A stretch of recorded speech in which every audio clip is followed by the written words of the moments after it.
Ultra modern ট্রিটমেন্টে এখানে একটা আমাদের এই গলার কাছে ক্যারোটিড ভেন, এই ক্যারোটিড ভেনে চ্যানেল করে একটা মানে প্রোটিন দেওয়া হচ্ছে, সেটা স্যালাইনের মতো ড্রপ বাই ড্রপ এইটা দেওয়ার ব্যবস্থা করা হওয়ার পরে সেটা দেওয়া হচ্ছে। এবার পেশেন্ট ডিটোরিয়েট করছে, মানে কথা তো বলতে পারছে না খাওয়া দাওয়া না হওয়ার জন্য। এবারে কি হলো, ওই তখন আসতে অস্পষ্ট ভাবে আমি যখন পেশেন্টের কাছে গেছি, বাড়ির লোকেরা সব বাইরে, আমি ভেতরে গিয়ে পেশেন্টের কাছে কথা বলছি, যে কথা বলতে তিনি অস্পষ্ট ভাবে বললেন যে আপনি যখন এসেছেন, আপনি আমার মাথায় একটু যদি হাত বুলিয়ে দেন নাম করে নামগুন্ডা, তাহলে আমি ভালো হয়ে যাবো। আমি ভাবছি যে আমার তাহলে কিভাবে সম্ভব কি হতে পারে।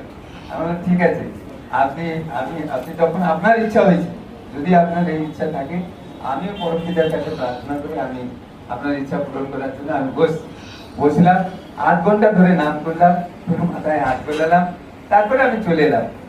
পরের দিন সকালে তার ছেলে ফোন করে বলছে বাবা পুরো সুস্থ, মানে তার ল্যাটিন হচ্ছিল না, ল্যাটিন হচ্ছে, ফিরে পাচ্ছে, এবং আস্তে আস্তে করে কয়েকদিনের মধ্যে তিনি সুস্থ হয়ে একবার বাড়ি চলে গেলেন। যেদিনকে ডিসচার্জ হলো সেদিনকে আমি গেছিলাম। এই কয়েকদিন আগে ঋতিক সম্মেলনে, তখন সেই ভদ্রলোককে আমি দেখছি, দেখে তখন একবারে পুরো সুস্থ এবং হাঁটা চলা, বাবা ছেলে দুজনই এসছে।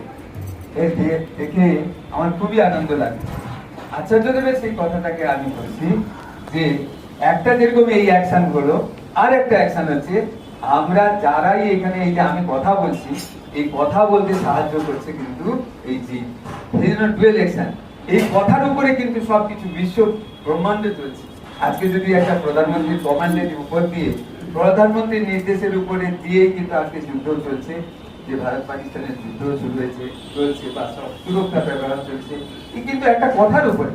আমাদের সংসারে, আমাদের এই সৎসঙ্গের এই ভেতর দিয়েও আমরা যে সমস্ত কথা বলি, এই ভিডিও করতে যাচ্ছি, মানে আমরা ঠাকুরের কথা বলছি, এই জীব দিয়েই কথা বলছি। তার মানে এই জীবের ভেতরে যেরকম বীজও আছে, আবার অমৃতও আছে।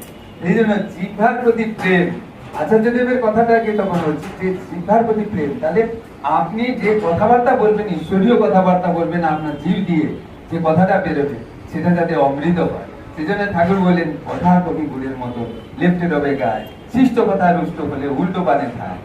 এটাই হচ্ছে আসল কথা। আজকে যদি আমরা তাকে ভালোবাসি, তাহলে তিনি বলছেন মাছ মাংস খাসনি আর পেঁয়াজ রসুন মাদক ছাড়, আমিষে বিধান উত্তেজিত, অযথা শরীর জর্জরিত।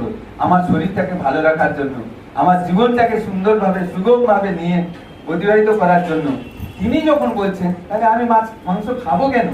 তাকে যদি ভালোবাসি তাহলে আমি ছাড়তে পারতাম। আমাদের ক্ষীরোদটা এখানে বসে আছে, যখন ও সুস্থ নেয় এইখানে